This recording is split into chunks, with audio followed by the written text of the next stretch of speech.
আসসালামু আলাইকুম বন্ধুরা, আজকে তোমাদেরকে তৈরি করে দেখাবো স্পেশাল গাজরের হালুয়া রেসিপি। তাই আমরা গাজরগুলোকে মেশিনের মাধ্যমে টুকরো টুকরো করে কেটে নিয়েছি। এরপরে আমরা একটা পাতিলের মধ্যে দুধ দিয়ে দেব।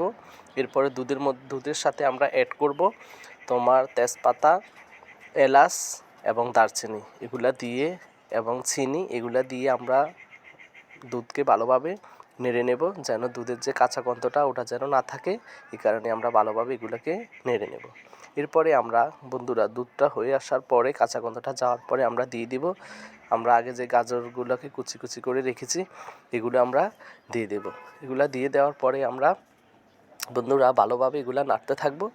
গাজরগুলোকে আমরা সর্বপ্রথম আমরা এগুলাকে তেলের মধ্যে একটু বেঁচে নিয়েছি, যার কারণে যে কাঁচা গন্ধটা ওটা ইনশাল্লাহ থাকবে না। তাই আমরা এগুলাকে ভালোভাবে নেড়ে নেব। ভালোভাবে নেড়ে নেওয়ার পর বন্ধুরা আমরা এখানে দিয়ে দিচ্ছি তোমার পরিমাণ মতো লবণ এবং স্বাদ মতো চিনি। দেওয়ার পরে আমরা এগুলাকে ভালোভাবে নাড়তে থাকবো, যেন দুধ এবং গাজর সুন্দর ভালো একটা কম্বাইন্ড কালার আসে, দেখতে সুন্দর দেখা যায় এবং খেতে খুবই মজাদার ও লোভনীয় হয়। তাই আমরা এটাকে ভালোভাবে নেড়ে নেব।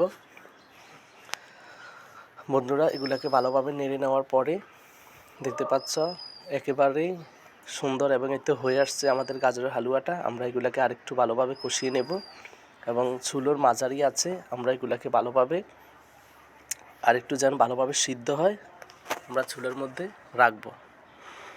দেখতে পাচ্ছ বন্ধুরা একেবারে এই তো সুন্দর, খুবই সুন্দর একটা কালার চলে আসছে।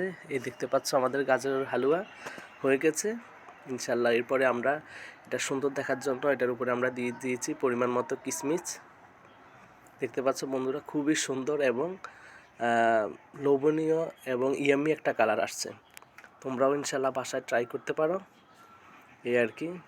আর বেশি বেশি আমার চ্যানেলে তোমরা কমেন্ট করবা, শেয়ার করবা এবং আমার চ্যানেলটাকে সাবস্ক্রাইব করবে, আমার পাশে থাকবেন ইনশাল্লাহ।